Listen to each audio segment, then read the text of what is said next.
And welcome to your LSU football fix on TigerBait.com, presented by Tramonte's Meat and Seafood. I'm very excited tonight. There is no lack of subject matter. Of course, LSU is now down its best player this season with Jacques Doucet.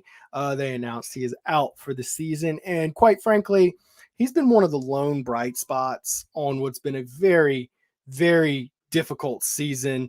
I brought in a veteran Baton Rouge media member. I'm very excited to hear his perspective and where it compares with a lot of things recently.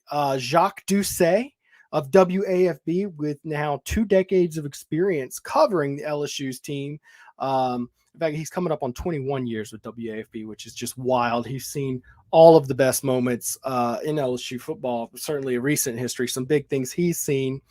Of course, he was a subject matter yesterday. He had what I thought was an excellent question for Coach Ed Orgeron, and got kind of made a clip out of. So we're going to talk with Jacques about that, along with just a few other things about what's going on with LSU football.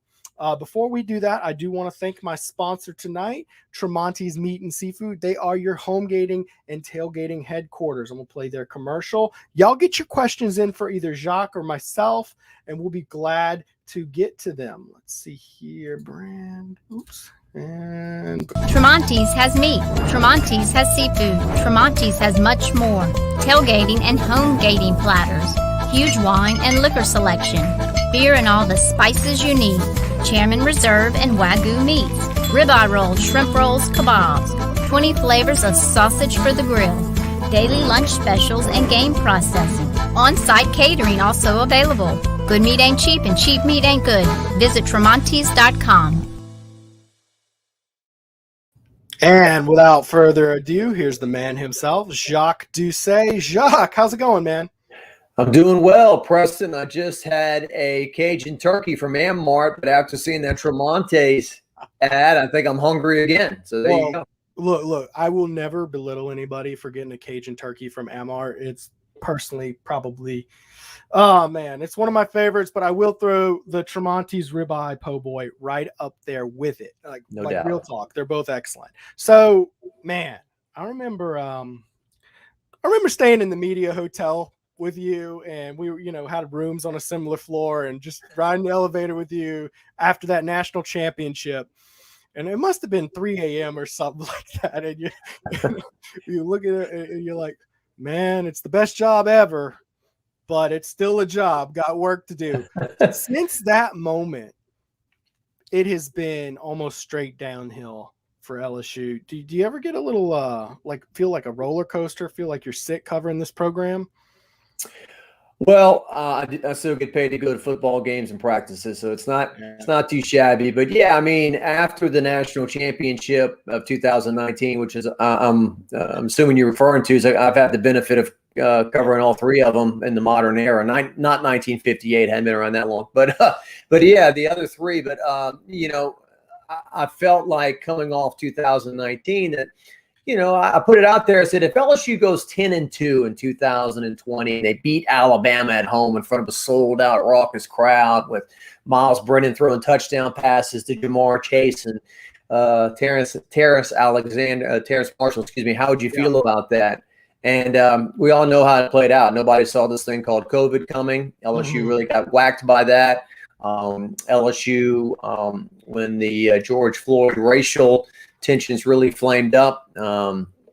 It's a sensitive subject, but if we're going to be having a real conversation, from what I've gathered, Coach O and the players, they didn't really patch that up or talk about that or communicate that the way they should have, and that hurt. And then players opted out, and you had a bad year last year. And you're playing Florida this week, and to think back a year ago, there was a big college game day segment as LSU was about to play Florida. LSU was 3-5. They were a 23-point underdog, and they kind of miraculously won this game. And take nothing away from LSU, they won the game, but then beat Ole Miss to finish out the year. Positive momentum. Okay, 2020, that was COVID and all that. This year we're going to be back to normal. This will give us a better idea of where we're at. And so far this year, as you mentioned, players LSU was counting on. They took Derek Stingley to Media Day, SEC Media Day. There was some talk about maybe a Heisman Trophy campaign for Derek Stingley Jr. That obviously has not played out and won't play out. And John Emery, Coach O, all preseason. I need Tyrion Davis-Price and John Emery to take over the running game this year. Well, John Emery hadn't played it down. One former player called me, Preston, and said, do you know how hard it is to be academically ineligible? Do you know how hard that is? And so that's a really tough pill to swallow there. And then Andre Anthony gets injured, and then Kayshon Boutte, which you think, well, what has LSU done well offensively this year? What can they hang their hat on? And occasional big plays out of nowhere to Kayshon Boutte have seemed to be the only thing that they've been able to rely on. Definitely. So here we are. The team's got 3 losses. You're playing Florida at 11 a.m. You're not expected to really have a true home advantage. We'll see how many people show up, but it won't be 2019 at night with ESPN Game Day and all that for sure. We know that. So yeah, it's been tough. And Ed Orgeron, I've really enjoyed covering him. I've liked our interactions. We've had a great relationship. I'll never forget being at the Heisman Trophy ceremony and Joe Burrow wins, and I'm doing a live shot talking to Coach O, and he puts his arm around me and hugs me like a bear, and all those great memories. Those things will never go away. I'll always have those for the rest of my life. But it's been really disappointing what's transpired since then, and there's a lot of blame to go around for sure. And Jacques, I'm glad you brought that up. That's a great transition because you became the news item a little bit yesterday. I mean, yeah, you deliver the news, but yesterday kind of you were the news. And unfortunately, as as our jobs as reporters, particularly yours, you got to cover the good, the bad. And I think both of us have had, some good interactions with Coach O, and he's been mostly good to media. I'm gonna play a clip. And you tell me if this seems a little familiar to you. How are you handling all this, Coach? I mean, I know you talked about your job status a little bit and whatnot, but Jacques, excuse me. Are you trying to get another quote from me? Yes, sir. You sure? I'm just trying to do my job, Coach. Good. Well, I'm gonna do mine. I'm handling great. I said that before. Okay, so that's Coach O, and you asked him a very straightforward question. How is he handling everything? He has heard the noise, and of course he responds with, "Are you trying to get a quote out of me, Jacques?" I mean, kind of aggressively. I mean, man, have you ever been called out like that in a press conference? Oh yeah. I mean, it comes with the job, and I've been chewed up and spit out plenty of times, Preston. I mean, I was here for Nick Saban back when I looked like I was 15 years old, trying to ask questions of Nick Saban. Had some moments with Les Miles. I've covered Sean Payton for as long as he's been here. He told me I asked the boob question of the day. Halloween 2010 when the Saints played Pittsburgh Steelers on Sunday Night Football. Look, as I've tried to mature in my job and get better every year, let me look at the part of it that I could have done better right there. And by the way, it was all over Twitter yesterday. Kind of took on a life of its own. I didn't tweet one thing about it. I didn't bring it up. I didn't show it on the news because, like you said, they teach you a long time ago that the story is the story, the reporter's not the story. And this is going to sound like old man in me real quick, but there are some reporters when they first get into the business, they try to have some famous interaction. They try to have an interaction with a famous person, and then they tweet about it all week, and then they, try to build a career off of like a interaction at a press conference. I'm way past that.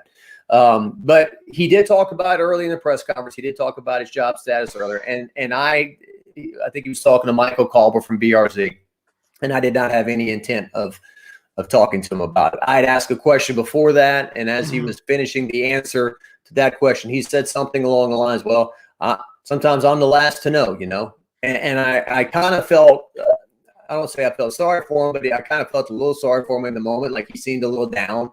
And so it was just kind of a conversational ad lib. Well, Coach, how you doing? And your job status. And I was going to land it somewhere, Preston. I can't tell you where I was going to land. I obviously did not deliver that in a spectacular fashion, but I've been covering Coach as long as he's been here, and we've had a good rapport and everything. And so, he had talked about it already. I brought it up again to an extent.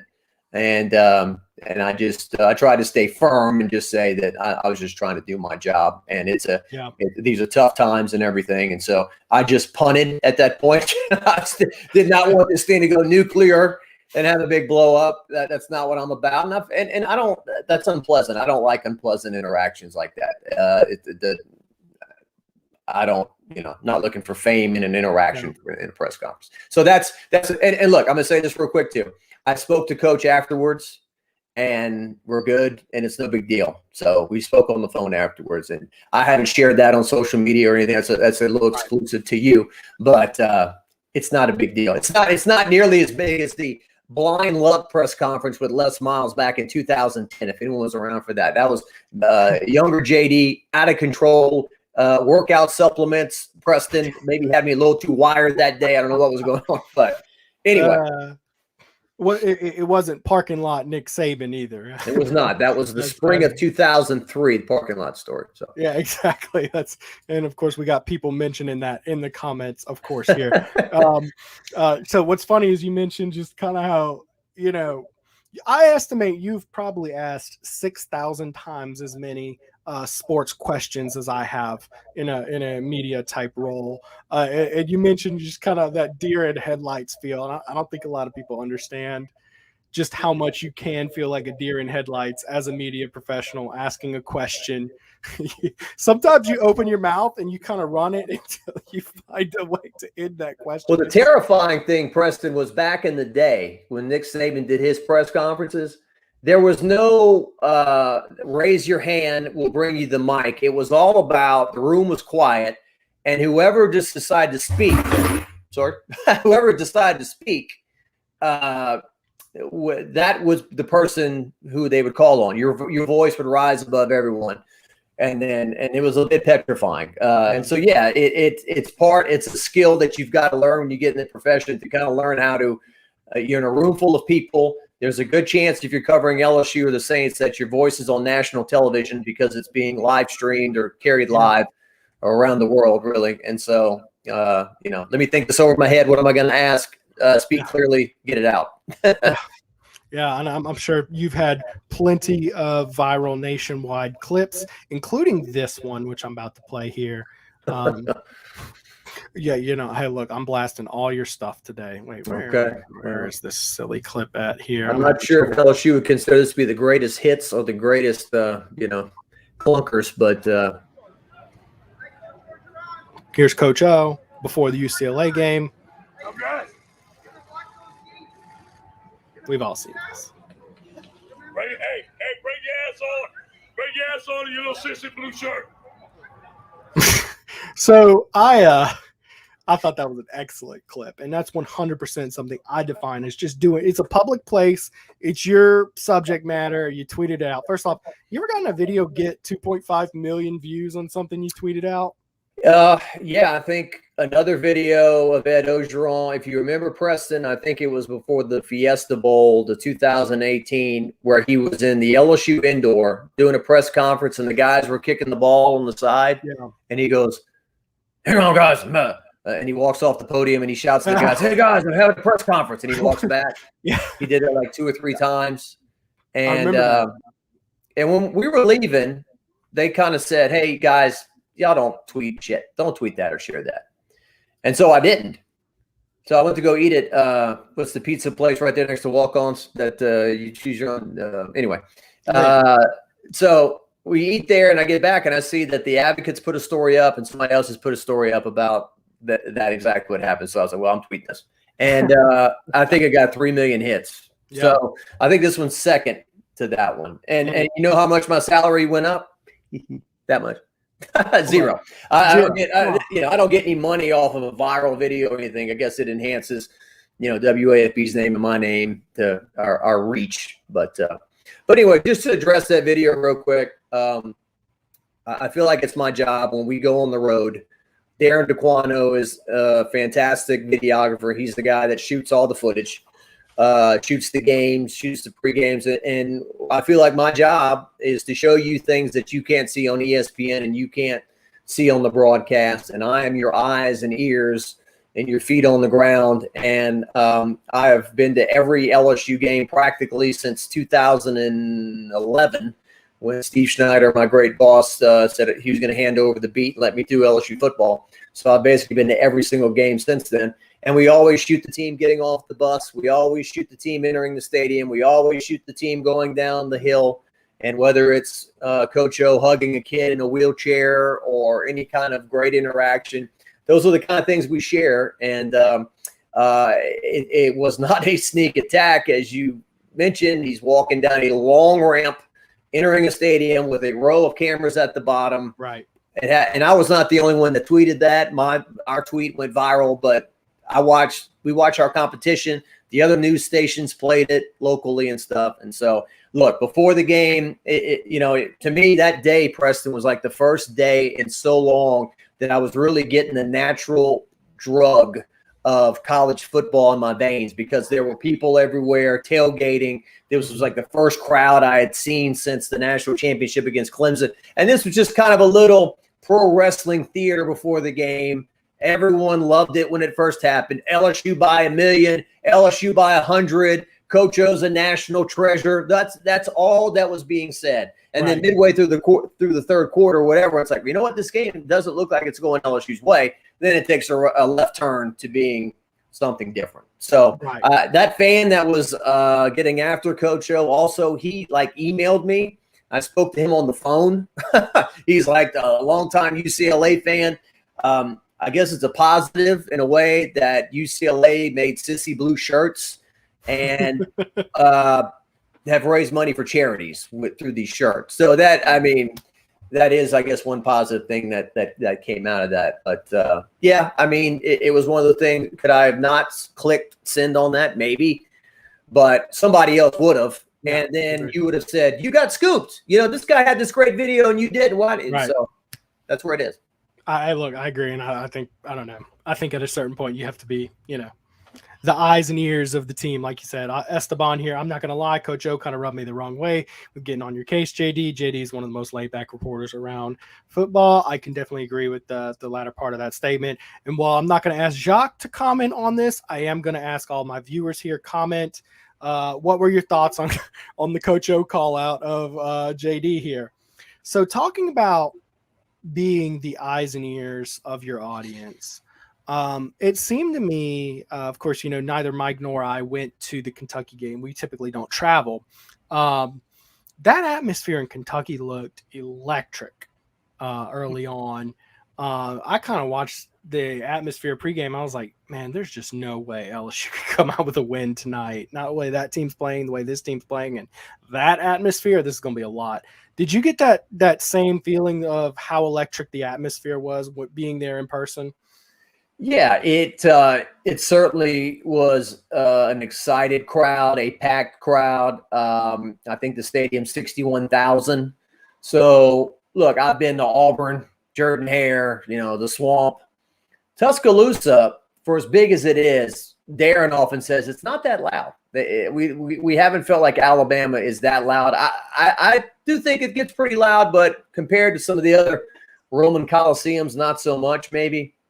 Don't get a chance to go to Georgia that often. But it was they told me on the Kentucky campus that fans were getting there at 8 a.m. And remember, the worry from Kentucky is that they were going to have a letdown because they had stormed the field the week before. They had beaten a top 10 opponent in Florida and whatnot. And we joked about, look, I don't mind going to Starkville. I like Starkville fine. But somebody said, man, we go to Starkville every other year. And this is our first trip to Lexington in 14 years. I'd like to come here a little more often than that. Mm-hmm. And they've got those great horse races going on at Keeneland down the right there in Lexington. And it's a great trip and people are nice. Did you make your way to one?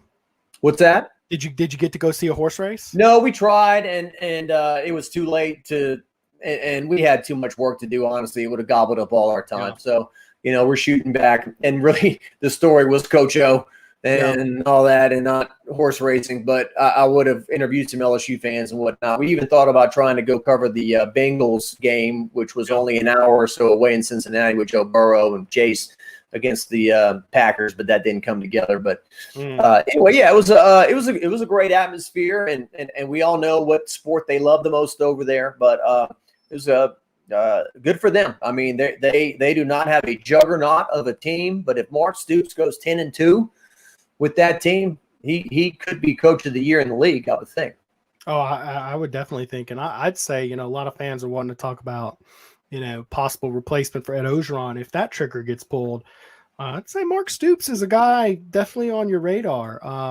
Randolph Vance here says Kentucky fans are still afraid of Coach O's fishing hole. It's been a season for Coach O commentary. I'll tell you that. It's been quite a wild one. How are you handling all this, Jacques?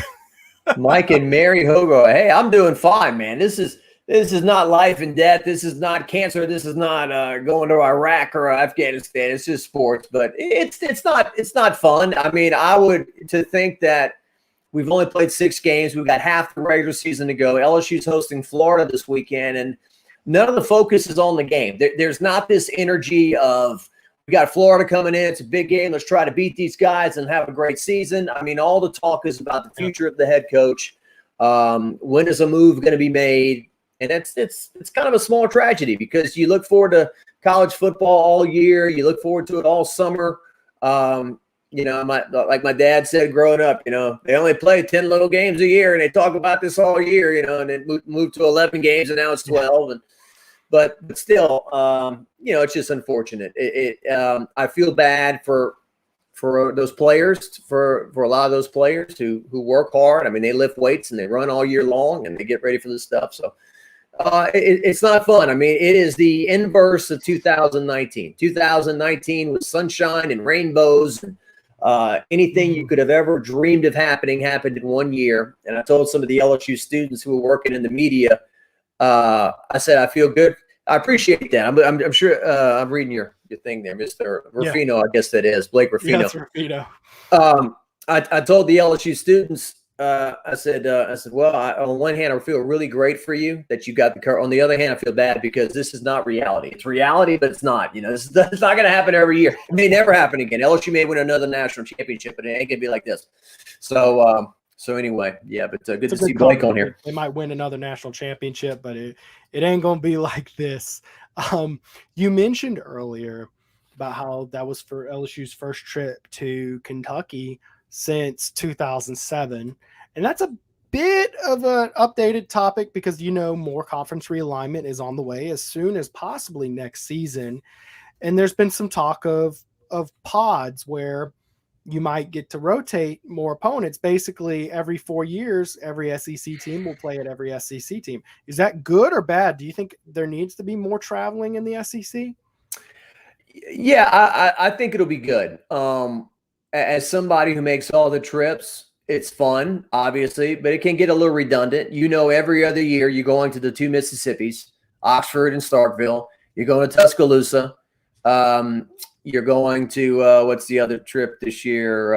And then you got Florida is either home or away, whatever. And then, so yeah, I mean, Blake, let me ask you this, Preston. What venue outside of LSU? What town have you heard is the best town to go to in the SEC? I mean, honestly, I hear Baton Rouge is the best, but like Oxford is one that I hear is a good one. I hear Vanderbilt's a good trip. Nashville's a great city. Yeah, I mean, Nashville's Vanderbilt's not a great trip. Nashville's a great trip. You're right. But what I'm getting at is typically people say Athens. Athens, Georgia, they say is an awesome. I've been there once. LSU last played there with Zach Mettenberger, Jarvis Landry, Odell Beckham, lost the shootout in 2013. Hadn't been back. So those are the kind of things you'd like to see more often. LSU went to Tennessee in 2017. I don't know when they're going back, but Knoxville's another great trip. I agree. So those are the kind of things. Look, if it wouldn't have been for whatever the storm was, the hurricane last year that forced LSU to go play in Missouri, I don't think LSU was still going to Missouri for another couple of years, and they've been in the league since 2012. Columbia is a great city too. I enjoyed that trip, especially in the fall, leaves changing, everything. Beautiful little town. That's another great trip. LSU fans have never really gotten the chance to make. Yeah, no, I agree with you 100%. Not only that, I think fairness. I think having one rotating opponent just a joke, if you ask me. I mean, that's just yeah. And it's Ole Miss plays Vanderbilt every year. I think is that their permanent. That's a good one to get. Yeah, Vanderbilt or Tennessee, what they've been since about 2000. That's a pretty good one. Alabama gets Tennessee every year. LSU gets Florida every year. Yeah, Tennessee's on the way up, but still.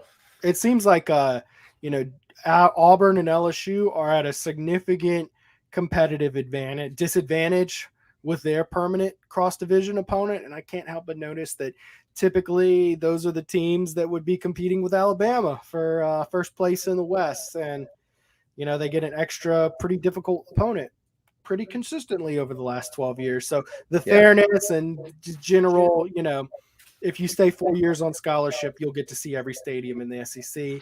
That's a big concept. So I'm looking forward to this pod stuff.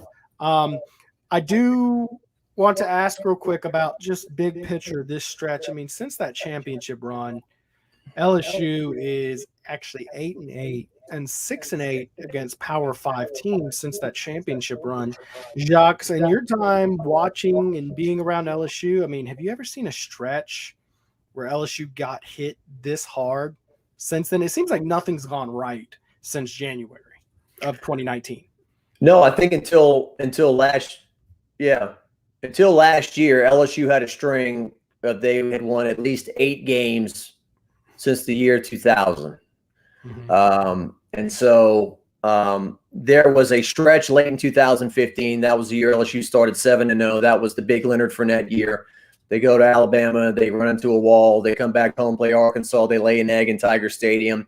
The news of Les Miles being on the hot seat gets leaked. LSU needs a big game. They go to Ole Miss in those all white jerseys on a very gray day and get hammered in that game. That was the worst, I think, 3-game stretch I can remember.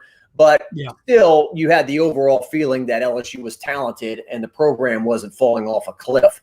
Right now, to go to Kentucky and get doubled up by Kentucky 42-21 and get pushed around to the tune of 330 yards rushing, and just the overall product dipping. UCLA, what's happened to them since they played LSU? They lost to Fresno State. They got beat by Arizona State. They're obviously not a great team. Auburn comes in and steals one here, and then they're playing Georgia at home, and they were never in it. So, and to think you've got games coming up against Florida, who's not a juggernaut either. They've lost 2 games so far, but they played Alabama off their feet and lost to Kentucky by a touchdown. And then you got to go to Ole Miss, and all the talk about Ed Orgeron, if he's still on the sideline, going back to Oxford where he was the head coach and had his struggles, whatever. Lane Kiffin, his buddy or not, is going to poke him, and I'm sure there'll be some blue comments or whatever going to that game. And then a bye week, and then, oh, great, we get to go to Tuscaloosa. Joy. So, and then Arkansas, I think, comes here the week after that. So a lot of people are they going to win a game before UL Monroe? So that's where it's at. And it's and Charles Hannegriff was on the radio yesterday. I think he did a great job breaking down that LSU's gotten credit for a lot of great recruiting classes, 5-star, 4-star guys. They're on a sheet of paper. They're on TigerBait.com when it comes to the list of recruiting classes, but they're not on the field producing. John Emery, 5-star, Derek Stingley, 5-star, all down the line. Some of these guys have not panned out. I don't want to point out, I'm not poking, I don't want to take shots at young men, but they had huge recruiting rankings and they're not playing. So, and that's just the fact of the matter. I mean, that's strictly facts. I mean, you got all these 5-star guys and they're not out there. And, one thing I've been on is just where are you getting those 5-star guys? Because I'm almost at the point where if I see a 5-star DB, I almost don't care because they grow on trees around here in Louisiana. They're all over. You need some trenchmen. Jacques, I really appreciate you stopping in the show. I appreciate you for giving us some different news yesterday to shake things up. It's been very interesting. It was not planned. I will tell you that. It was not planned. Sure. No, you were trying to get a quote out of him. That's what he told you. He said, Jacques, you're trying to get a quote out of me. We know what you're doing. That's why they call you fake news, right? Look, I am not ever going to win a head-to-head with Coach O, and I respect Coach O. He's a Cajun like I am. My dad loves Coach O. The funny thing about Coach O is he looks like my dad. My dad's got that jet black hair. They got kind of the same complexion and everything. He looks like he could be a Doucet, and we've always kind of joked about that. So my dad sent Coach O a bag of Satsuma oranges when LSU got to #1 in the country in 2019. Some little card that said it took a Cajun to get us to #1, and so he enjoyed that. But lots of great memories with Coach O over the years. It looks like it may be coming to an end soon, unfortunately. But look, I hope when they have those reunions in 2019 and beyond that he's there with a big smile on his face and you know. I think everybody agrees that we all like Coach O. He's a great person. I still remember the day he got hired as a D-line coach. I was a little intern for the SID, and he's coming over asking me and all this good stuff. And I'm like, I'm a nobody, man. And you're sitting here asking me my name, where I'm from. Like, he's just a real. But what was funny is right next to me were Jaden Osbury and Austin Osbury as little kids. And that let him start recruiting them at 10 years old. So, and now he's, actually recruiting them in high school. So it's kind of fun. So I think we all wish him well. And I hope if they do make the call, I hope fans thank him for what he's done and bringing that championship here. I hope people do respect that. Jacques, I know we all respect your career and what you've done. Appreciate you stopping by. Why don't you tell the people how they can follow you, keep up with your work, all that good stuff? Well, it's already 8:36.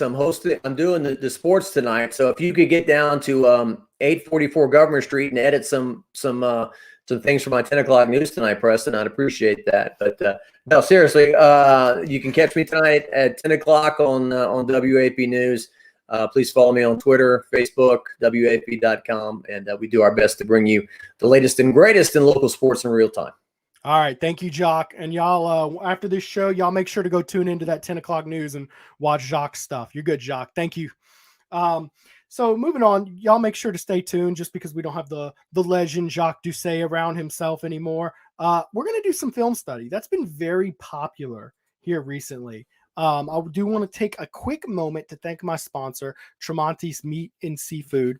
They are, of course, your tailgating and homegating it's headquarters for the 2021 season. They're open on Saturdays 9 to 5 now. So you can go pop in on Old Jefferson next to Parkview Baptist and go get you a good ribeye roll, which is the best cut of meat you will ever eat. I literally grilled it just last week and it was spectacular. Really impress your friends. They have Wagyu beef, 30 kinds of sausage. They have the lunch deli open if you want to go get like a ribeye po' boy, like I was talking about, right up there with Amart's Cajun turkey. Really good stuff. Burgers, all that. It's all just homemade, handcrafted, quality meat and seafood. They are located on Old Jefferson next to Parkview Baptist. Y'all make sure to go see them. Tramontes.com, 225-757-7665. Also, they have been kind enough to offer gift cards to everybody who participates in this show. So here's how you win. And this week we're giving out 2. Actually had our guy last week. We drew to 1. He commented tonight. Where's he at? Mark Cumby, who commented here. Coach O showed his immaturity, and he's always looking for someone to blame, of course. But Mark Cumby was drawn as the winner last week for the gift card. He declined the gift card. So tonight we're going to give out 2 $25 gift cards. I'm going to draw tomorrow night. So just make sure. Here's how you get the $25 gift cards. Okay. You enter by commenting on YouTube, or if you're on Facebook, share the video. Make sure your share settings are to where I can see that you shared it. Share it to a Facebook group if you don't want it in your food. The Real Tiger Nation, Real LSU Nation, any of those good Facebook groups. Share them out there. We get more people in the show, more fun we have. Anyways, it's a win-win for everybody involved. Thank you for Mike Tramonte for being kind enough to not only sponsor this show, make all that we do here possible, but also add a little bit of fun to the show. All righty. Tramonte's has meat. Tramonte's has seafood. Tramonte's has much more. Tailgating and Homegating platters. Huge wine and liquor selection. Beer and all the spices you need. Chairman Reserve and Wagyu meats. Ribeye rolls, shrimp rolls, kebabs. 20 flavors of sausage for the grill. Daily lunch specials and game processing. On-site catering also available. Good meat ain't cheap and cheap meat ain't good. Visit Tramontes.com. I'd also like to thank Mike Tramonte for providing that 30-second commercial, because that gives me a great opportunity to slap on game film onto the screen without any kind of, excuse me, guys, 1 second. All right, flipping it up this week. I'm going away from my film specialty. I like offense a lot. I played offensive line. I did play some defensive line. And of course, I've been in plenty of defensive line or defensive film rooms, of course. And I know what kind of stuff you're looking for here. So as you can see, this is a tight formation. It's actually even. This is a tight end here on the right side, okay? And you've got a wide out over here. So technically you're going strong right, but it's a balanced formation, okay? As you can see, because it's strong right, Damone Clark has adjusted off to the left. This is a 4-3 stack, okay? And what this shows you is that Durante Jones continues to adapt his defense to what the offense shows. This is a good thing, okay? It's a good thing, although he got dashed, just absolutely slashed and dashed for 330 yards. I'm about to show you exactly what happened, but also on the con side, if you've been watching these film studies all week, all year long, I've shown you where LSU's offensive line is just miserable to watch. You're about to see what a good offensive line and good blocking scheme is supposed to look like. Okay, so 4-3 stack. Of course, Kentucky takes it. First thing you notice, okay, you've got this setup, this guard, okay, manned up on Jacoby and Guillory. He gets his arm right there on the outside, and the seam is already set, okay? Now, of course, linebacker cannot scrape down yet, okay, because they could be doing play action. You have to commit to your coverage, okay, until then. But this guard, so the center here has already manned up on Jacoby and Guillory one-on-one. The guard is supposed to assist in a scrape here on the defensive end, or if this guy's getting blown up, he helps out there. Oh, get off my screen here, Aaron-ish. I'm sorry, I had a friend call me and my computer picks that up. So let's see here what happens next. Okay, so Jacoby and Guillory get so manned up by this center. You could maybe call holding on that outside hand there, but that's rarely going to get called. That's real life. Jacoby Guillory gets thrown into Jaquelin Roy because Jacoby and Guillory is doing a little bit of a rookie move and trying to go where the block is the weakest. He's going inside. That's exactly what the blocker wants. Yeah, you beat me, but you beat me on the wrong side. Now my running back's running right past you. Meanwhile, tackle, one-on-one, left tackle. This is Dare Rosenthal, who should be on your team, by the way. Big issue that he's not on the team. Man's up on BJ Ujulari, who's a pass rushing end. BJ Ujulari should be squatting down and pushing in, trying to take up Dare Rosenthal to free up the linebacker. Instead, it's a one-on-one situation, and now you've got a free man. Speaking of free man, here's your right tackle, who's now upfield prepared to take on Damone Clark, who's not even looking the right way. Granted, this is not when you're making your read. He still needs to cover until the running back takes this ball, because it could be play action. Okay, but once the running back gets the ball, you need to scrape. So let's go ahead and move on and see what happens next. Okay, running back's got the ball. This is when everybody needs to crash in, okay? No more coverage. It's a run, okay? Damone Clark is literally still looking the wall. He's going to the flats. He's going the exact opposite direction as where he needs to be. He needs to be up in here.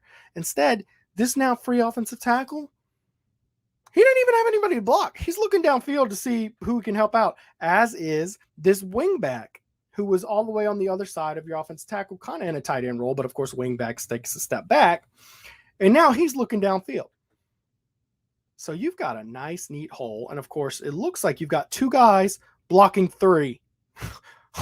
Granted, the defensive end is not in a position to make the play. He's just doing his thing, but still, you've got two guys taking out three. And quite frankly, it's more of this center used Jacoby and Guillory to clear out Jaquelin Roy. Jaquelin Roy, after having to go through Jacoby and Guillory, is now actually in better position to make the play than Jacoby and Guillory, who should be right there. Look how tall everybody is. Standing up, standing up, standing up. Get your pad level lower, man. It's a run. You need to lower down. This defense is built to stop the pass, period. So we keep on going a little bit more. As you can see, Micah Bakersfield is completely sealed off. And Jacoby and Guillory, you can see his numbers clear as day. I'm sorry, I said Jacoby and Guillory. Damone Clark, You can see that 18 clear as day. His back is to the play. He ain't going to do nothing. So now you've got the running back with the seam. It's arguable that the correct play was actually to cut left. However, he read that Micah Bakersfield was cutting outside to pursue him, which is not what you should be doing. You should be on an interior run, breaking inside. So again, you see guys shredding blocks in the wrong direction. There's two guys who shred blocks in the wrong direction. So Bakersfield should be going inside, forcing him out. Fortunately, that's not what's happening here. And of course, Damone Clark is just in another zip code. So then boom, he cuts inside. Of course, he's an athlete. He outruns Jaquelin Roy. I'm not really mad at Jaquelin Roy. I'm sorry. Yeah, Jaquelin Roy. I'm not really mad at him on this play. They're big boys. They're covering the left side. They did what they can. Micah Bakersfield is completely sealed off. Your wingback has now gone up and picked up Ricks, wide receiver, took your other corner out here, who I believe is Dwight McGlother. Okay. So now you've got a right tackle who still hasn't touched anybody, and your running back's got a seam to make the first down at least. This is what good blocking looks like. LSU hadn't really seen it, although we did see a good bit more this week, but LSU really hadn't seen much of that at all. And of course, here's the rest of the play. The offensive tackle really never touches anybody. You can argue that the running back should have led this blocker to pick up maybe Ricks, or maybe blocker could go over here and it could have been a touchdown even. But ultimately, the deep safety is the first person who touches the running back.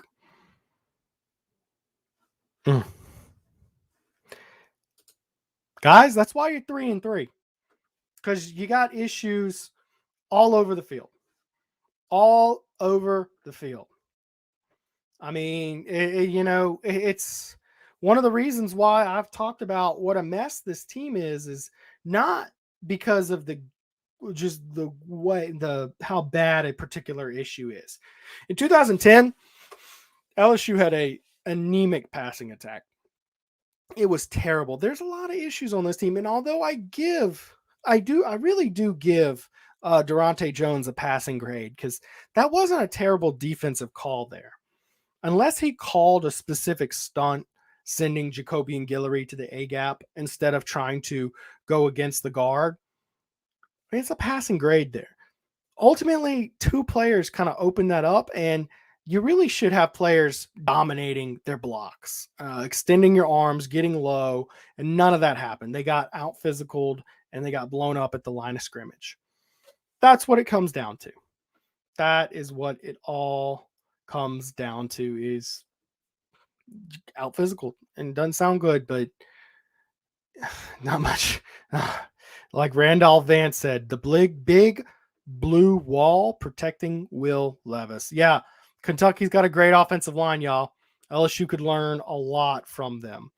Rodney Kraft, I'm convinced we need another head coach. This team has quit. Why? Watch it again. I'm not going to read the last part there.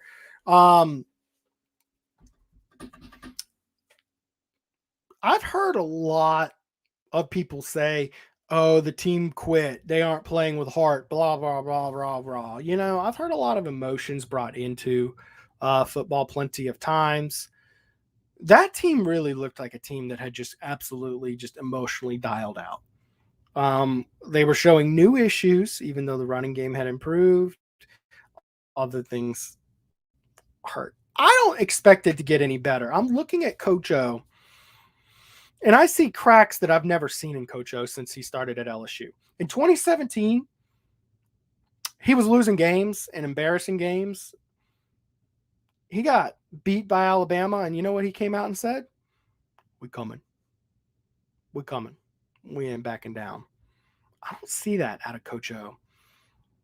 I don't see that. I see Coach O for the first time since I've seen Coach O here, and it breaks my heart. But he looks like a man who's beaten, a man who's broken down. He's calling out Jacques Doucet, who's the nicest media guy I've met. I cannot name one nicer. I really can't. He's just the most professional, even kill guy, and they're mad at him for putting those sissy blue shirt video out there. He's getting called out publicly in a press conference. That's not like Coach O. Not the Coach O I've seen and met over the time. This sounds like a like a shadow of Coach O. And that's where I think this team is truly struggling, because the defining trait of Coach O in his career thus far is keeping his team's head in the game. When LSU lost to Troy, they rebounded the next week and beat Florida. That takes a lot to keep your team's head in the game. There hadn't been any of that this year. They lost to UCLA, and they stayed being that same team that lost to UCLA. They did a thing or two that helped, some tempo, couple things. They worked on the run game this week, but a lot of times they've turned away from this, and then new issues are popping up as much as they're going away. Pull up the Florida-Kentucky highlights, and you'll see how bad Florida is. That's Randolph Vance. Randolph. So I'm assuming you're a Kentucky fan. And by the way, Kentucky fans, come up here and hoop and holler, okay? I haven't met one LSU fan who's actually upset that Kentucky beat LSU, because good for Kentucky. They were the better football team. They deserved that win. And Kentucky's playing for the entire world. You don't even need to beat Georgia this week. That's the exciting part for Kentucky. College football is wide open. And Georgia, it looks like, Georgia is scary, dude. They're scary good this year. Defensively, they came into the game this last week giving up 4.5 points per game. Y'all, 4.5. A touchdown is worth 6. That's insane. I remember in 05, Bama started out, 9-0, and people were talking about, oh my God, Bama is giving up less than 10 points per game. That's before offenses got revolutionized. That's before the spread took over. So what Georgia's doing this year is unheard of. And I haven't watched enough film to really tell, but on paper, it looks like that might be the best defense ever. Kentucky, good for you. Good for you. I'm very happy for you. This is a program that very much so needs and deserves a good team this year. And the scenario is there that if you don't beat Georgia, but you look respectable against Georgia, you very well could go 11-1, sit at home, and punch in that 4th ticket to the playoff.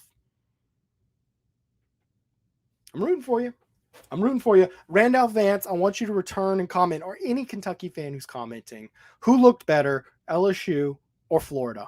And let me know, because maybe LSU does stand a chance against Florida. Florida's been very inconsistent this year. I'm personally not a big fan of the quarterback that they have, Emory Jones. Statistically, he's having a god-awful year. I'd like to see the Anthony Richardson kid.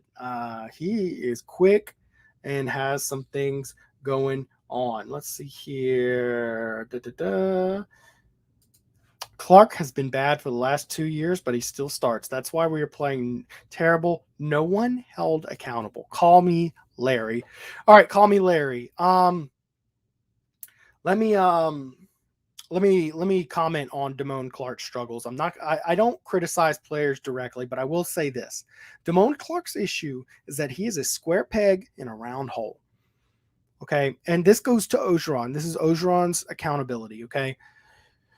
Orgeron did not do his job keeping Dave Aranda involved in the program. Okay. I understand he went to go be a head coach, but if you're truly committed to the program you pitched when you became head coach of the binder, okay, I'm going to hire the best coordinators in the country. I'm going to take a pay cut lower than the other SEC coaches, and we're going to hire the best damn coordinators out there. Guess what? You wouldn't have cashed in to double your salary after the national championship. And you say, no.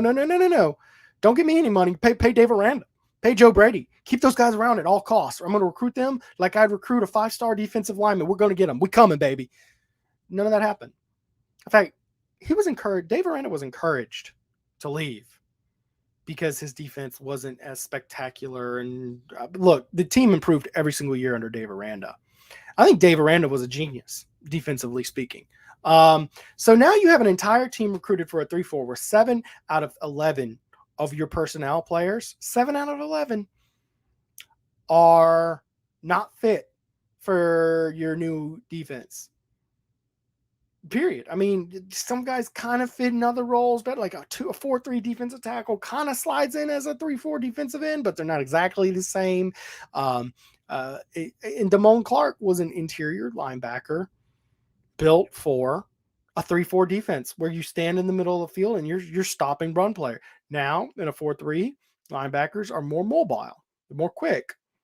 He's square peg round hole, y'all, and that is on Ed Orgeron because he is the one who decided I'm going to go from a 3-4 to a 4-3, which is a radically different defense.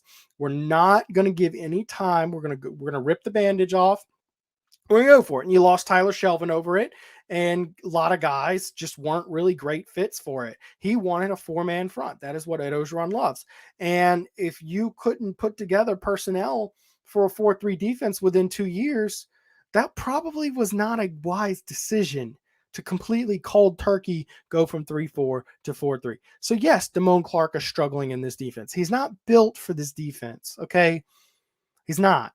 I've talked about it. I make this example all the time. Zach Mettenberger was a great quarterback for college football. If you stick him in a triple option attack at Georgia Tech or Navy, you're going to go 0-12 because Zach Mettenberger can't run the triple option, man. You're square peg round holding this thing. I mean, that's what it comes down to. Let's see here. Coaching is needed, no doubt, but at some point a player should have some football instinct. This team seems to have none. Some guys do have great football instincts. Tyrann Mathieu was a guy who just had absurd, next level instincts. It was truly remarkable. The reality is most guys need to be kind of trained, and it doesn't really come naturally for most guys. You there's instincts. Okay.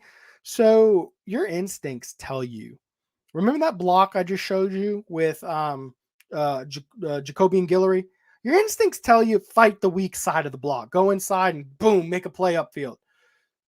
Your instincts say when you're on the defensive line, go upfield, go get the running back, go get him as far back as possible. No, actually, if you have a shot upfield, you sit, squeeze, put your elbow inside. These things aren't instinctive. You must be taught them because your instincts tell you to see ball, run ball, go get ball. Your instincts tell you, okay, well, he's 30 yards across the field.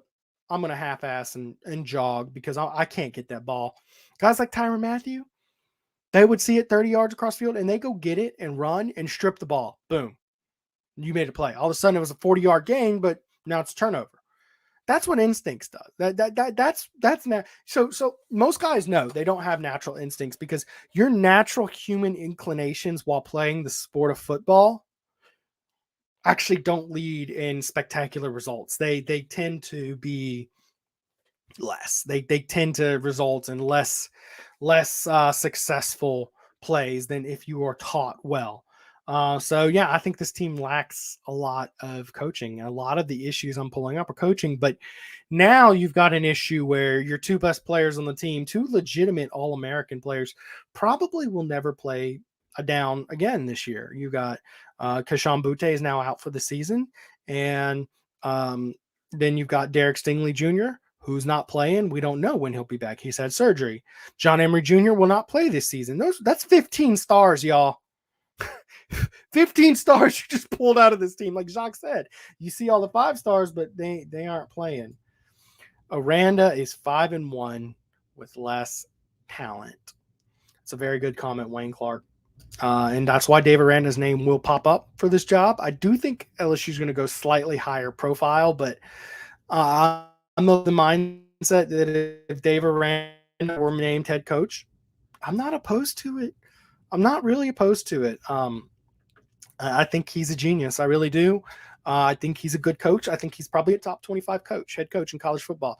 Do I think he's a coach high enough caliber for a top 5 job like LSU, which I do consider LSU to be a top 5 job? I think there's only a handful of jobs where if LSU's open and that job's open, that job's going to win in an even playing field. No. Another comment, Joe Brady is head coach. That's not a guy I'd be upset with to see either. Pay Joe Brady, he will come.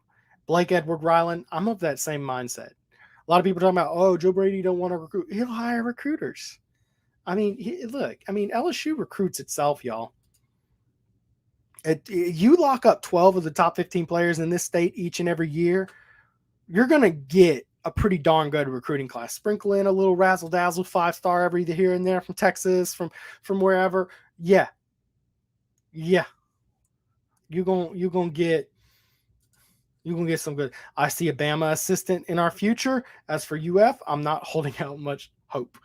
Bill O'Brien is a name you might hear. He was very successful at Penn State, coming off a pretty rough situation in Penn State. Not very good at the Texans, and I hear there's some off-the-field scuttlebutt. There's a lot of guys who are going to be eliminated off of off-the-field scuttlebutt. John Gruden is a name I keep on hearing this week. Ain't going to happen, y'all. Ain't going to happen. Here's the one comment. We need Farmer Fran. That's it. Farmer Fran. And get us Billy, the water boy. Get us water boy, man. That's what we need. Rodney Kraft, good show. Rodney, appreciate you participating, man. I really appreciate that. Another good comment from him. Good for Kentucky. You deserve. I think you do. I agree, guys. Kentucky's earned it. This is a good squad. Good team, man. I mean, I'm happy for Kentucky. I'm rooting for Kentucky, man. Now LSU enters a very rough stretch afterward. LSU was supposed to get 2 very winnable games against Auburn and Kentucky. I think they had the Auburn game in the bag. Kentucky turned out to just, they're just going to beat your butt. He's not a big name yet, but we could look at Clark Leah from Notre Dame. I don't know Clark Leah. I'm assuming that's a coordinator. I know it's not. It must be their offensive coordinator. And I can tell you absolutely not will LSU be going for someone's coordinator like that. There's more likelihood that LSU goes after Brian Kelly of Notre Dame than his offensive coordinator. I mean, I hate to say it because I don't want to call you out or nothing. Don't feel like you're getting called out, but a lot of LSU fans are still of small LSU mindset. They haven't wrapped their heads around what LSU is. LSU's not a program, especially under Scott Woodward now, where, okay, well, a few dots line up. He might be a good coach. Bring him in. Let us see what he can do. No. LSU is a top 5 job in college football. The recruiting geography is one of the best in the country. Go get you a name brand coach. I said absolutely not on Urban Meyer a week ago because of the stuff breaking out at the bar. I'm bumping him up to like maybe like 0.1% chance that he'll end up coming to LSU now because things kind of continue to go awry in Jacksonville. The honeymoon's over. And, quite frankly, John Gruden's kind of stole some of the spotlight of off the field stuff. So major story there. Of course, we know major stories cover up other less major stories, and the real serious stuff for Urban Meyer is decades in the past now.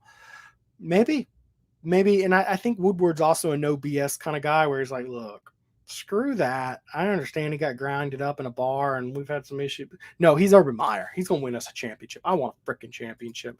John Gruden can't get a job as a Pee Wee coach. Fair enough, Vance. You're supposed to be telling me who's better, LSU or Florida. I want to hear your comment on that. Name 2 teams we beat in the last 2 weeks. I'd have to go to I'd have to check and see what the soccer team was doing. Let's see here. Preston, I'd be worried about Aranda not being someone who's known as a recruiter, nor someone who likes that part of the process altogether. No, I get you, K-Son. I get you, and it's a good comment. LSU's had, 2 straight good recruiters, but not known for great X's and O's guys. And quite frankly, I don't think Les Miles was a great recruiter. I really don't, because the stories I've heard about him needing a guy to come out and be there with him because he couldn't remember players' names. He's a little out of it or whatever. And I know Les Miles was nice and put on a friendly face, did his press conferences, and he was very kind to me whenever I worked there. However, I don't think he's like a great recruiter. He talks a little funny, and I think LSU under Les Miles, it's the program itself selling itself and him hiring good recruiters. I want LSU to get an X's and O's tactician, a guy who's not a coordinator away from 7-5, because that's where we're at. And that's what ultimately I think where the wheels fell off on the Orgeron bus is he admitted from the very get-go he's not going to call plays, he's not going to do scheme. That's not his thing. Okay. He knows that he is a CEO. The CEO model is where the wheels came off. The problem with the CEO model is you need a coordinator. You cannot win without a really good coordinator who knows how to call plays. So you're married to that. And the minute you don't hire a great coordinator, boom, 7-5. And that's where LSU's at right now, because they have two okay coordinators, and probably only one of them truly deserves the grade okay. Probably one of them is grading out at about a D right now, because I've got a lot of things that I've been able to dissect on him. And that's a problem, because if you want to be a consistent program, coordinator hires usually last 2 years, man. It's tough. I mean, look, there's two coordinators every other year. So every single year, you're going to hire the best coordinator in college football every single year. We saw this last year. It's not as easily said as done, especially when you were replacing a pair of coordinators. Not as easily said as done. And I question Ed Orgeron's commitment to that model that he presented to get the job. I question that because he's only made one real good hire since he's been here.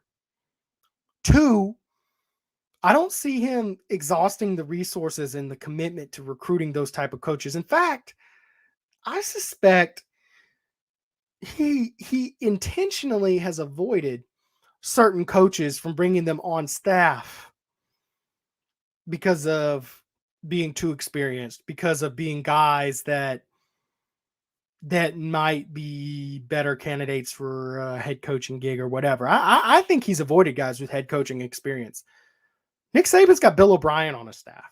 How many former head coaches has Nick Saban brought on his staff?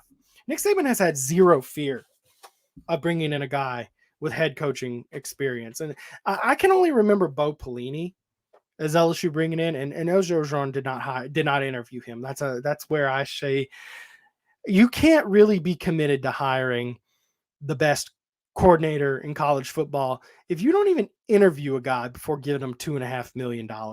How is that committed to bringing the best coordinator in college football? You didn't talk to him. You didn't interview him. Did zero vetting for Bo Pelini. You looked at his resume. You heard he likes the 4-3. All right, come on in, Bo. I need a guy to come help me with some recruiting.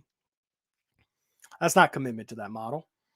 It's not commitment to at all to that. So that is where I think the Ed Orgeron, the wheels fell off the bus.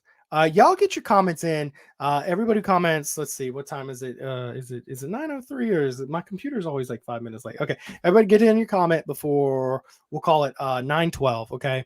And I'll get to your comment before then, okay? Before that little rapid fire session here, I want to thank my sponsor, Tramonte's Meat and Seafood. Of course, they've been kind enough to offer gift cards. We're giving out 2 $25 gift cards. You do have to go to Tramonte's to claim your gift card, right? They're located on Old Jefferson by Parkview Baptist, okay? And you're going to get a $25 gift card. I'm going to draw 2 winners because last week's winner, Mark Cumby, was not able to claim his, so he just declined and moved on. And we'll do 2 this week. That's fine. So I want to thank Tramonte's. They are home of the ribeye roll. They are your homegating and tailgating headquarters for the 2021 season. They have Chairman's Reserve Wagyu beef, which is outstanding meat if you're looking to impress your friends for game day. Well, speaking of game day, they are open 9 to 5 on Saturdays with 30 kinds of sausage. Their lunch deli is open they close up around 3 o'clock or so every day. They got burgers, ribeye po' boys, real good stuff. I've had plenty of guests come on and talk about how good all that stuff is. They're open 9 to 5 on Saturdays, located on Old Jefferson near Parkview Baptist. Visit Tramontes.com. The link is in the bio, or give them a call, 225-757-7665. Remember, leave your comment for a chance to win a gift card, or share the video on Facebook. Make sure your settings are set on all open public, okay, so I can actually see the shares. Share them to the Facebook groups if you don't want to put them in your feed. I appreciate your shares. I appreciate your comments. If you're watching on Facebook, please hop on over to the TigerBait YouTube page one day. I think it's the premium viewing experience. I definitely like it. And hit subscribe, hit that bell on our YouTube page. It's a growing YouTube page and lots of good stuff going on there. All right, let's hear from Tramonte's real quick, and I'll be right back with a little rapid fire getting to all your questions and comments. Tramonte's has meat. Tramonte's has seafood. Tramonte's has much more. Tailgating and home-gating platters. Huge wine and liquor selection. Beer and all the spices you need. Chairman Reserve and Wagyu meats. Ribeye rolls, shrimp rolls, kebabs. 20 flavors of sausage for the grill. Daily lunch specials and game processing. On-site catering also available. Good meat ain't cheap and cheap meat ain't good. Visit Tramontes.com. Weirdness has always surrounded Urban Meyer from a Buckeye. Yeah, but you know what else has surrounded him? Championships and good players. Let's see here. It's not Ed's fault. Y'all have no defense at all. But David Barrett, the buck stops with the head football coach. If the long-term consistency of the program, that's what LSU wants to be, goes to the head coach. Okay. I think LSU fans are sick and tired of like every, it's been 20 years and LSU's won 3 championships. That's great. But the in-between stuff, LSU wants it to be higher. LSU wants more consistency within the program. Consistency comes from a head coach you can trust and manage things right. Is Mark Richt a possibility? No, it's not Wayne Clark. Richt is done. I would take Mullen as Mullen would be a good coach to bring in too. I don't think he comes. I think he really, really likes Florida, and Florida's a school who's going to go to bat with you. And I think ultimately the connection and comfort would probably be too much. Or Jeff Fisher. I would not take Jeff Fisher. I've got 7 to about 9 reasons why. Let's see. This is not the LSU I know. Very good comment, David. LSU, the wheels are falling off the bus. I've gone ad nauseum describing how we got here. Urban Meyer works a job until he quits. Then he works on another job until he quits. Urban will quit the Jaguars and go to USC and eventually quit after 2 or 3 years. I will say it's more likely he ends up at USC than LSU. That being said, I think there's a chance LSU goes after him. And most of the time at these college teams, he builds a championship squad. Most polls ignored Kentucky until they reached 6-0. Yeah, I think Kentucky needs more love, y'all, because in the trenches, I mean, against LSU versus Kentucky, it looked like a 2A team going against a 5A team, and Kentucky was the 5A team. Kentucky's got it made in the trenches, and that is where you're kind of a legit program.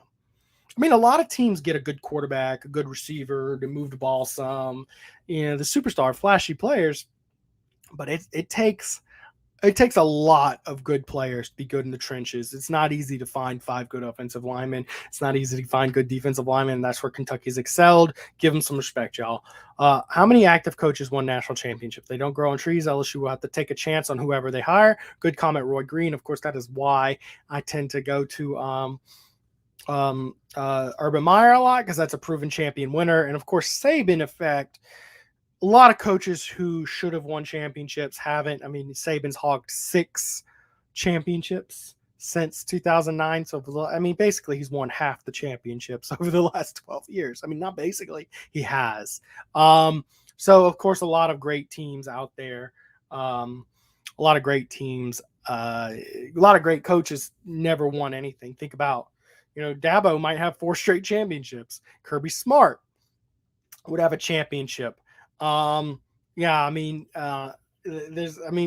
don't think you need a coach with a championship. And I like the concept of this guy is possibly a super genius who just needs a chance. Watch Dave Aranda, see what he does at Baylor. If Dave Aranda goes 11-1, I mean, I think you have to give him a very strong consideration. Do understand he's playing in the Big 12, but he certainly has that Baylor team competing better than LSU's team right now. But Dave Aranda, the other thing I like is that he really understands X's and O's. If Dave Aranda hires a piss poor defensive coordinator, guess what? He's a championship winning defensive coordinator. He's going to step up and call some plays defensively. That's just how it's going to be. Okay. And he probably, if you can do X's and O's in defense, probably understand some X's and O's on offense, because you have to dissect offense as a defensive coordinator. So that's why I'd really like whoever comes in to be an X's and O's tactician. Peyton Manning, no.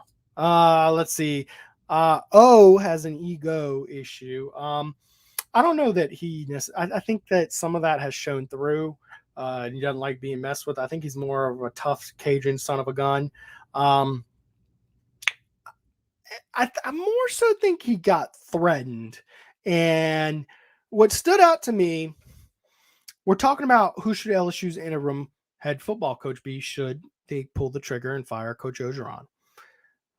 No one comes to mind. We're talking about Mickey Joseph because his brother was a head football coach for the Broncos, Vance Joseph. Really? We're talking about Corey Raymond, who's never been a coordinator. I mean, it's a pretty big jump to go to your DB coach or your receiver coach. We're talking about bringing Steve Ensminger, who I think is by far, it's not even close, the most qualified candidate to be your interim head coach. And I genuinely hope with all my heart for Ensminger and for, Ensminger, that family's been through so much, man. And I think Ensminger did not get the respect he quite deserved because he's a damn good play caller out of someone else's playbook. And if I'm Ed, by the way, I would have definitely made the call to ask Pete's to take a back seat and let Ensminger take over because he's literally on staff and you need something going on better on offense. I don't know that he hasn't asked Ed Ensminger. I understand that that means you swallow your pride and admit you were wrong, but coaches who win championships swallow their pride and do things like that. I think Ed Orgeron has avoided hiring coaches with head coaching experience who could be on staff to do like what he did. Well, I don't say he did it, but it happened with Les Miles. They fired Les Miles and Ed Orgeron's there and they promoted Ed Orgeron. I think that was in the back of his mind. And I think he's avoided bringing in a lot of talented coaches.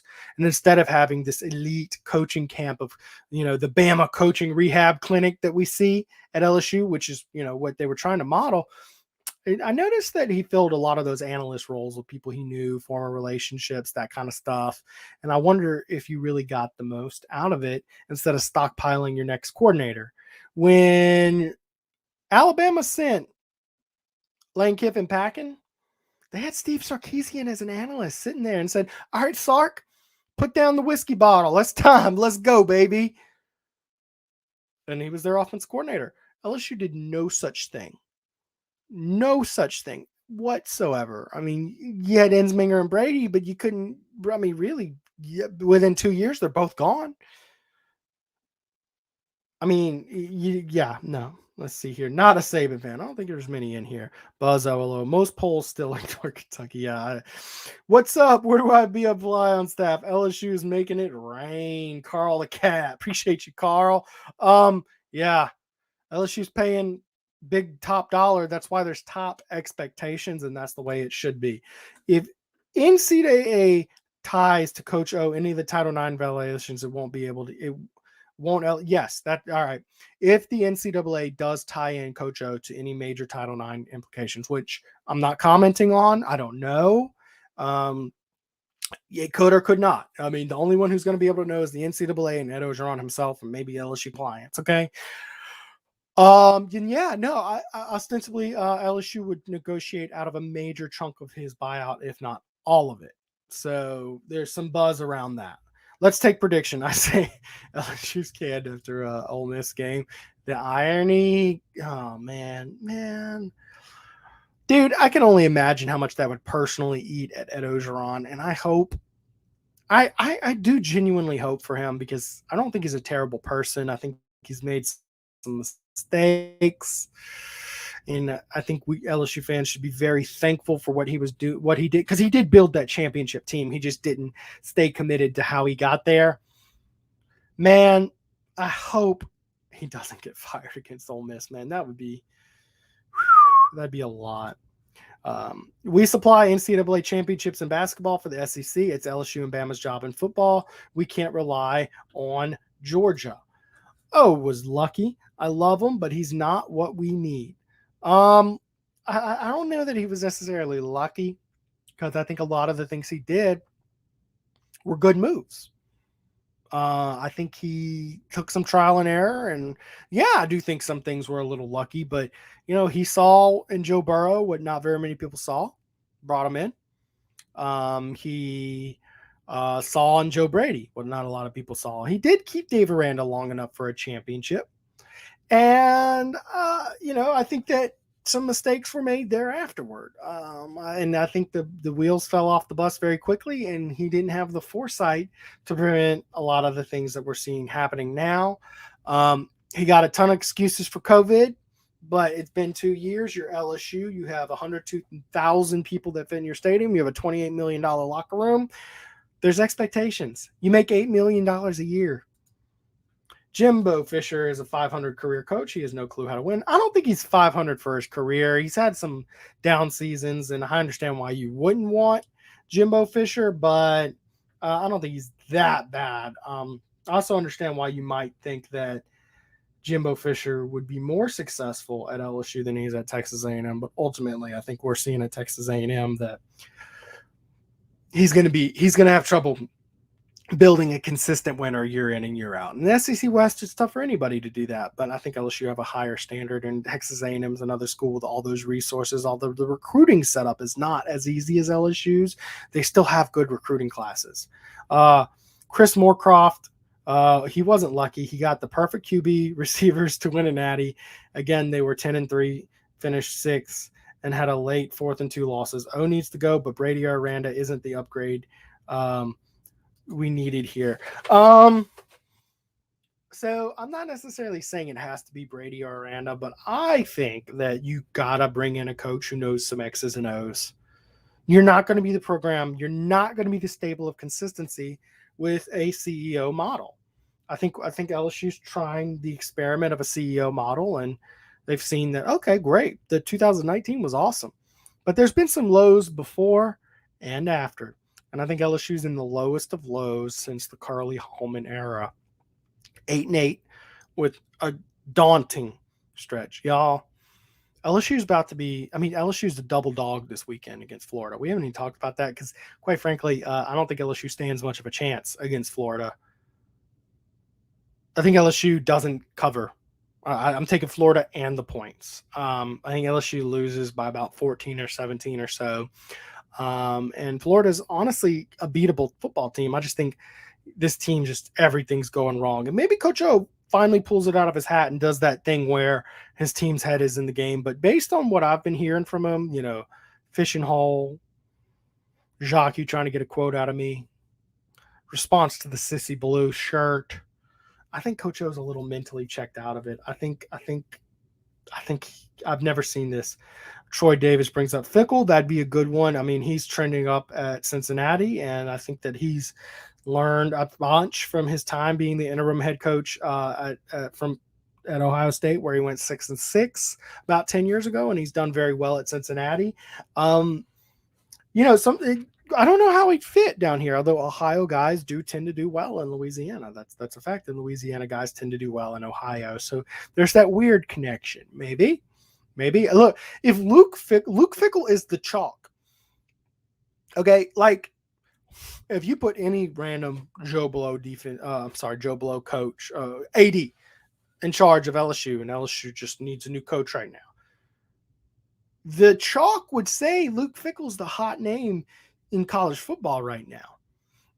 Luke Fickell's a better coaching candidate than Tom Herman was in 2016, even though you hear his name less. But he is the hot commodity name, and he knows how to call plays. He knows X's and O's. Luke Fickell gets, an A grade. I think that's an A, not an A plus, but it's an A. Okay, maybe some people argue A minus, maybe some Cincinnati fans. Maybe I need to bring on Brandon Seho, talk to him about this, about Luke Fickell. I'd love to hear from Brandon Seho. I had him to talk about Marcus Freeman. Of course, LSU didn't land Marcus Freeman, but he talked very well about him. Let's see here. Chad Michael Bingo. They ain't getting Nick Saban to stop. My buddy Blake Ruffino came on. And of course, Blake participated in the show a little bit tonight. Thank you, Blake. Blake's a great guy. Are You Serious? Sports Network. Respect the hell out of what he's done. But he said LSU should pick up the phone and call Nick Saban just to see if he's interested, because that's the kind of power LSU has, because you are that guy, LSU. I don't think you even pick up the phone call Nick Saban, because he might use that against you in recruiting. Be like, well, LSU didn't even want to hire Luke Fickell. They called me first. They literally are admitting they would prefer me be in charge of their football program than the guy they have. So you should entrust me to raise your son, just like LSU would have entrusted me with their program. Yeah, and Nick Saban does say stuff like that in recruiting, because I've heard him talk about playtime. He goes, well, here's the thing about playtime. You got to realize that when you talk about playtime, you're inherently saying right off the bat that your program's not as good as Alabama's, because you can come in there and play, but at Alabama, you might not be able to play as much. Well, you already know where the better school is there. But if you come here, and then he goes into his litany of flexes that is Alabama football. We don't really care about football in Kentucky. It's beep all time. Dude, your football team is going to be better than your basketball team. Over Orgeron, yes. Luke Fickell actually played for the Saints. Look it up. Oh, that's cool. Troy Davis with some good commentary. I'm gonna look that up, because Luke Fickell. Luke Fickell's the chalk. He's chalk. Now, I think the fan favorite is Lane Kiffin, and I get it. X's own tactician. He definitely fits that bill. However, I do think Lane Kiffin's. He's kind of proven what he is. I think he's a really great coach for Ole Miss. Let's put it like that.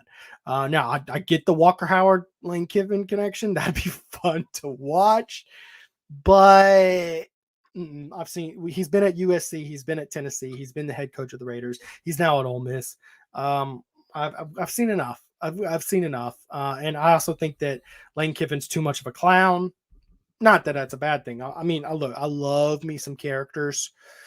But I think LSU needs to establish itself as the serious program, not the, okay, we're goofing around, we're 9-3, but then boom, championship, and then okay, we're back to 8-5, and it's going to take us 5 years to get good again because we're goofy LSU with a coach that eats grass or a coach that says your sissy blue shirt. I think LSU needs a grown up in the room.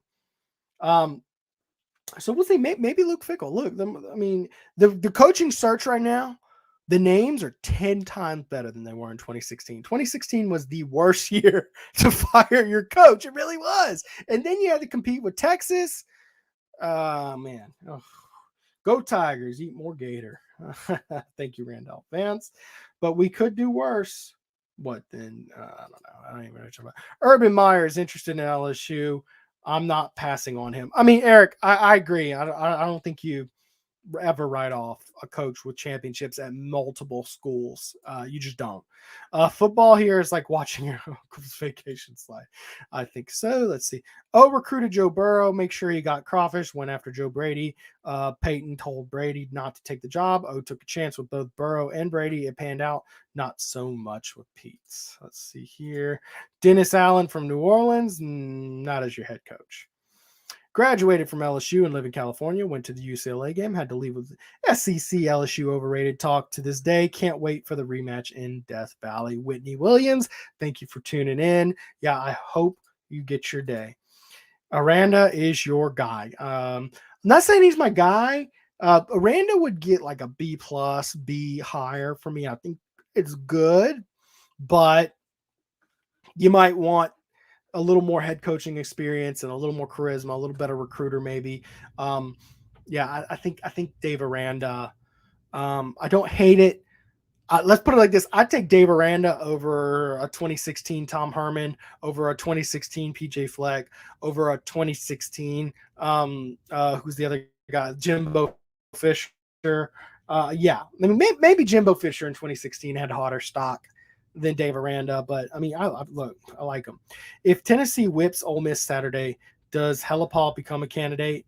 Heupel. Josh Heupel, head coach. No, the answer is no. Josh Heupel, nope. He will never be. He would have to have Tennessee completely resurrected. UCF, the wheels were falling off that bus each and every year. UCF fans were pretty happy to see him go. Heupel is not a candidate. Venables, not Venables either, because Venables has never been a head coach. I also think Venables is pretty set in place at Clemson. I think he enjoys what he's got over. Go after Meyer, seriously. I agree, Barrett. David Barrett. I agree. Go after Urban Meyer. Corey Raymond, absolutely not. Love Corey Raymond in the position he's at. He's done an excellent job. However, you want someone with head coaching experience. The only guy I would give a pass to without head coaching experience would be Joe Brady, because he was here. His name is now legendary in these LSU hallways, and I think his name will carry a lot with recruits. I also think that there's a factor of Nick Saban wanting Nick Saban when LSU hired him. Sometimes you got to give a guy a chance, and if you do that, you're believing he's your boy wonder, and he's the mad scientist genius, and you believe in him. If he takes the LSU job, you throw the money, then you have to believe that I'm not putting this Wayne Clark comment up here, but I'm laughing at it. But if you go with Joe Brady, you believe he is your guy. So yeah, that's the only guy I make an exception for. No head coaching experience, and even that one probably is in the C+ category of hires. Steve E has given his life to LSU. I agree. Ensminger deserves the world of respect. I hope you give Steven Ensminger the interim head job, and I hope he enjoys it with zero pressure. I'm never wrong. Thank you, Ed. Ed, I appreciate you watching my show tonight, man. I do think you were a little too tense on my boy JD, though. Maybe take it off on Jacques. But you can lay it on me in the comments, Ed. I don't mind. The slinger don't want it, really. Time you don't. I think the slinger might, if it's just 5 or 6 games and zero pressure, and just go out there and have some fun, Steve. Zero pressure.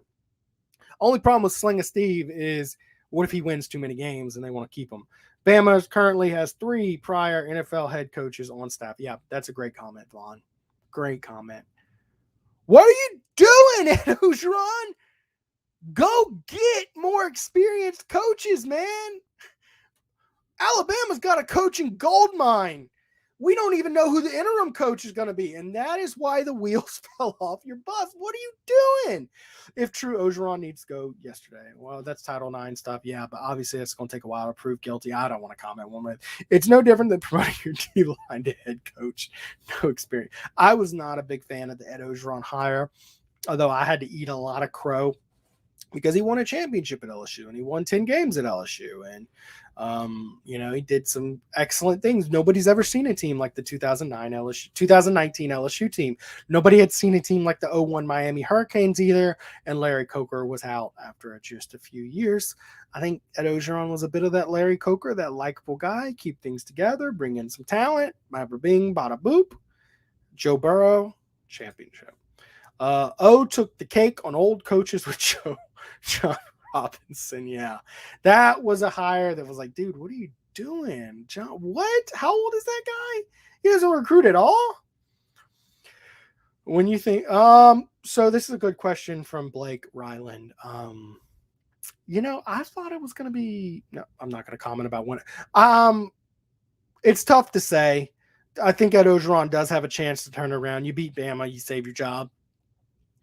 I would say if things continue, so LSU is going to be the underdog in its next 4 games.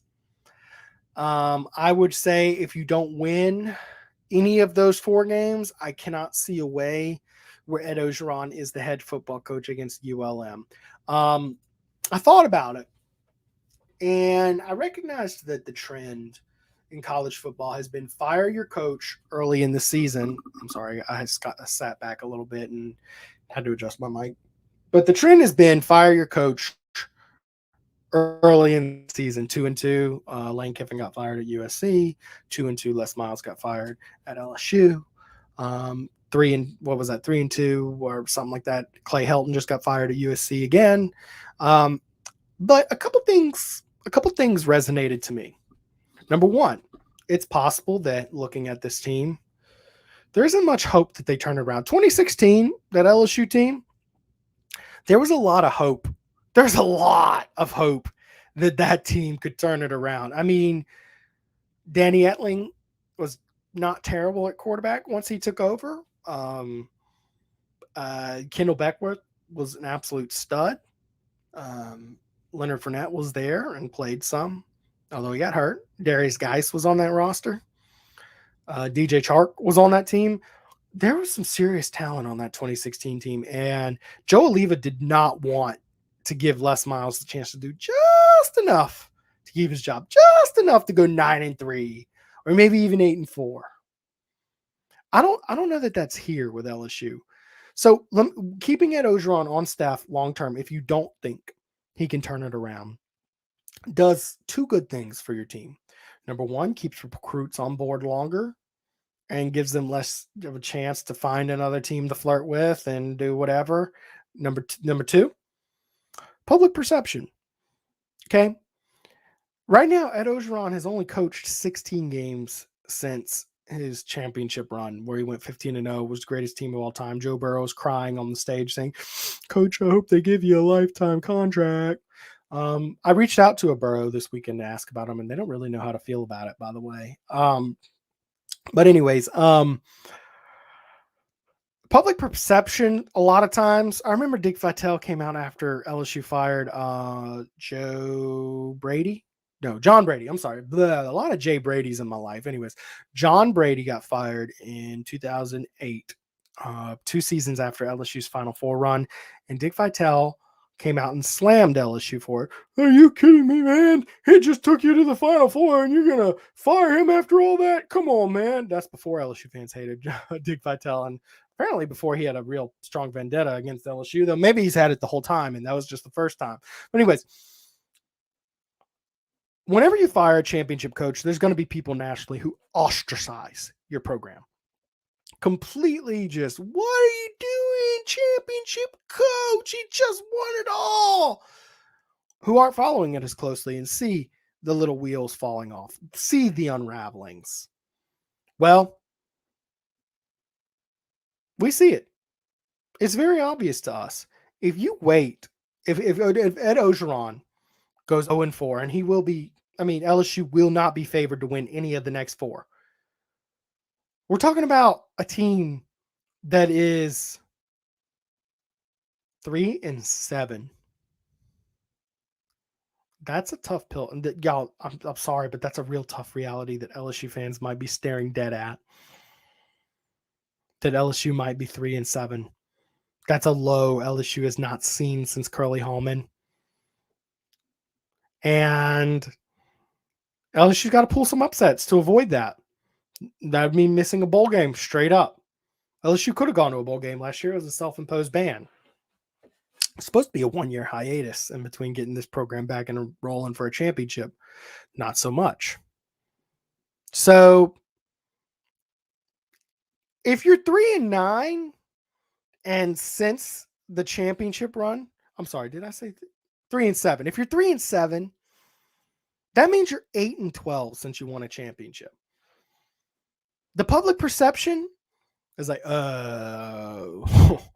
okay, no, I really do see, okay, that LSU with that talent is 3-7. Oh, I would do that too. And that's where you want national perception to be. That makes it easier to hire a football coach. Like, there's a lot of guys who say, "Man, are you kidding me? I'm set." Brian Kelly, "Man, are you kidding me? I've got something built pretty good here at Notre Dame, and they're going to be patient with me." You talking about 2 years after a championship and you have a winning record and you going to fire me? Because that's what Ed Orgeron is right now. He's a coach with a winning record. But if you don't think he can bounce back, then the argument stacked against him grows exponentially from this point on. I'm just throwing. I don't know that that's what's on Scott Woodward's mind, but he's not dumb. He's not dumb. He understands public perception is real, and look, guys. I'm not rooting for this by any means, but I don't really see all the pieces in place to resurrect this LSU squad. I don't see them beating Alabama. I don't see them beating Florida this weekend. I see a team in disarray with its 2 best players probably not going to play a snap again. I think that the argument could be stacked against him. All right. I'm going to continue doing some comments, even though I said I'd go rapid fire and hop on out of here. But y'all, we've got more and more people tuning into the show. That's the thing. If you ever like seeing me struggle and go late with this show, get more people to watch the show with me, because then I start, okay, well, screw it. I've got 130 people in here with me. Whatever. Let's keep on going, shall we? So if you ever like seeing me struggle and get sleepy and tired, bring some more people to watch with you. Watch on 13 different devices to trick me into thinking more people are watching when they aren't. Urban Meyer is the second best coach in America, head coach at 4 schools, Bowling Green, Utah, Florida. Yeah, oh boy. That's that Roy Green, great comment. That's why I think you talk to Urban Meyer. Really. I mean, cut the BS out. He went undefeated at Utah. 2 championships at Florida, a championship at Ohio State. Yeah, he's going to have a damn good season before he leaves. Let Ed play out the rest of the season. Don't fire Ed O now when he still has a chance to go in 6-6 or even 7-5, get you to a bowl game. Randolph Vance, I get what you're saying. I just made my argument for keeping him around a while. Pay a new LSU coach like we pay Coach Cal. Yeah, that's a Kentucky guy. The LSU coach probably is paid like Coach. How much is Coach Calipari paid? Does he make $8 million a year? Go ahead. All right, let's see. Robert Scott, accept head coaching experience at Ole Miss and USC. We don't get all the Kiffin love. He has been 3-5, 1-0. Aranda Venables are your smart guys. XNO guys do a lot with all this. Great comment due to Rick's. Appreciate it. I agree. I don't look. I would rate a Lane Kiffin hire as like a C-. I mean, really, I'm not overly impressed, but I see where you're going with it. For perspective, I actually did give the Coach O hire like a D-, and he did win a championship at LSU, and I thought it was a terrible hire, but he proved me wrong in a lot of ways. Now, a lot of those things that I was pointing out at the time are coming to fruition, but I'm not going to sit here and be like, I told you so, when he went 15-0. Let's see here. Urban is a coach with too much baggage. Of course, that is true, Jim Milano. That's why it's an interesting conversation. That's why I put the odds of it happening at less than 20%, 1%. Clean the whole program out. Josh Forbes, we've been saying that. Come in, you can start from scratch. Maybe a guy like Corey Raymond, maybe you keep him around. I don't know. I would want to clean a lot of house. We're the best team after Georgia. Facts, Mr. Vance. Kentucky, act a fool, man. Go ahead. Act a fool. Scott Woodward has made 2 great coaching hires at LSU with Kim Mulkey and Coach Johnson. Now, neither one of them have coached a game yet, so let's calm down. But on paper, both of them, I'd say Jay Johnson, A hire. I'd say Kim Mulkey, A+++. 6-0. Who's your A+ hire? Well, that's a really good question, Jim Milano. I'm not sure there is one. There's no Kim Mulkey sitting out there for you. I mean, the A+ hire, you're not going to get. A+ hire, Dabo Swinney. A+ hire, Nick Saban. A+ hire, Kirby Smart. A+ hire, Bill Belichick. I mean, you get what I'm saying? Like, these aren't realistic names. I'm not sure that A+ is in the cards. I'm really not. I mean, and there's nothing. I would not criticize Scott Woodward not one bit if he did not get an A+ grade on this hire, because A+s are hard to get. A+s are a Kim Mulkey hire. There is no Kim Mulkey out there. I think you go for the A. Randall, who is 2 in the SEC? Number 2 is Alabama, but I mean, I'd rank Kentucky above Alabama. I mean, they deserve it, but I do think Alabama's probably a better team. Fortunately, you don't have to play or beat Alabama, so act a fool, Kentucky. I love it. I'm here for the cocky Kentucky fan. Bring it on, man. I love it. Does Woodward? Ooh, yeah, I brought this up in the show. What was his name? I can't remember, the Coastal Carolina coach, but there's been some NCAA violation stuff. Not opposed to it. Mike Scarborough did not like it, but we all know I know football better than Mike Scarborough. I kind of like it. I mean, he's done some really good things at Coastal Carolina, but that is a big jump from Coastal Carolina to LSU. Why couldn't you get Dabo? Dabo's entrenched at Clemson.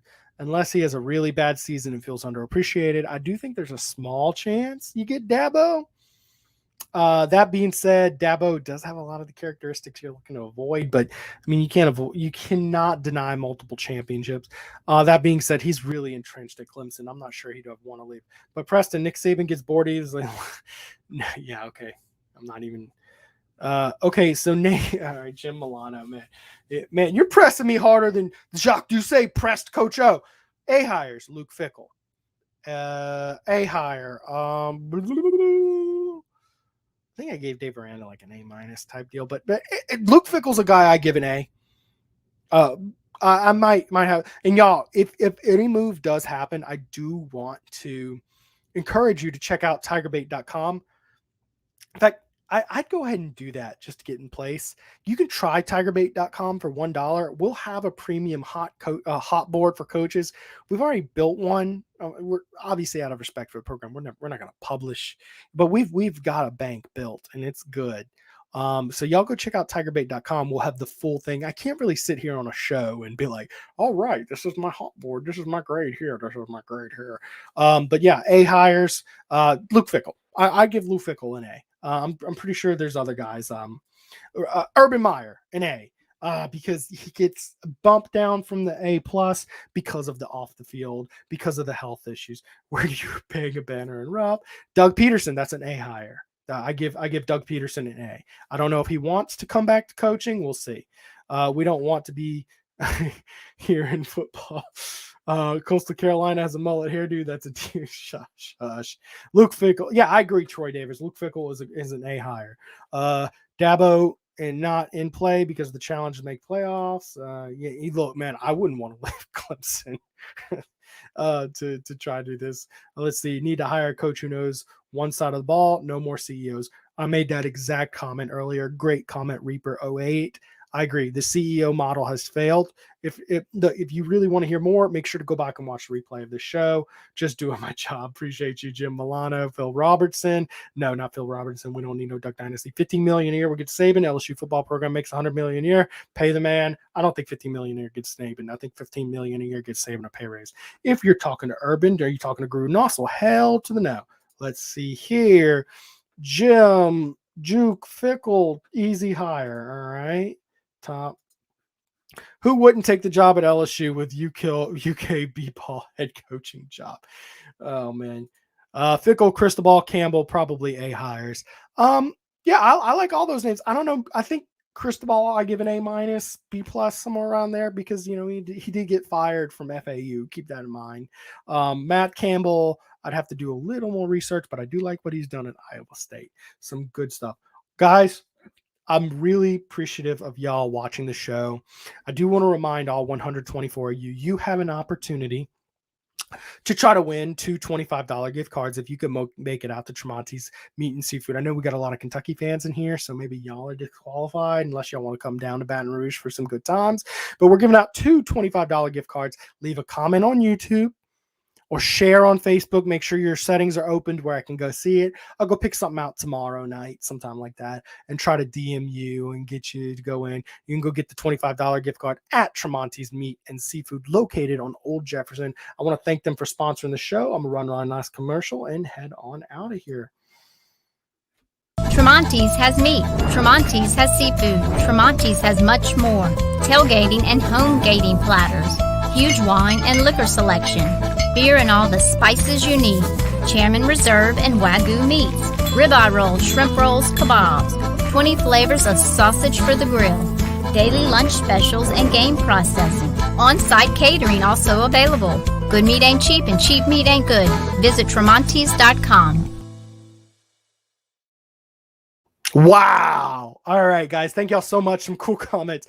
#1 channel for UK trolls. You're dang right, David Barrett. I want you in here every single week trolling us because Kentucky trolls is what I live for. Love the channel, brother. Wish we cared about college ball like this out here in LA. What we do in the other LA, Louisiana. Thank y'all for watching so much. I appreciate each and every one of you. Don't forget to like, comment, share, subscribe to the YouTube page if you're watching. Hit the bell on Facebook, like our Facebook page if you're watching there. And y'all go check out TigerBait.com. $1 for premium content. We're going to have a hot coaching board. Oh, and if LSU does decide to move on for Coach O, Mike and I will be going live immediately after to talk about all the coaching things. So make sure you hit that bell. Make sure you hit subscribe. You're not going to want to miss it. It will be a good time. Appreciate y'all all. Y'all have a great night and go Tigers.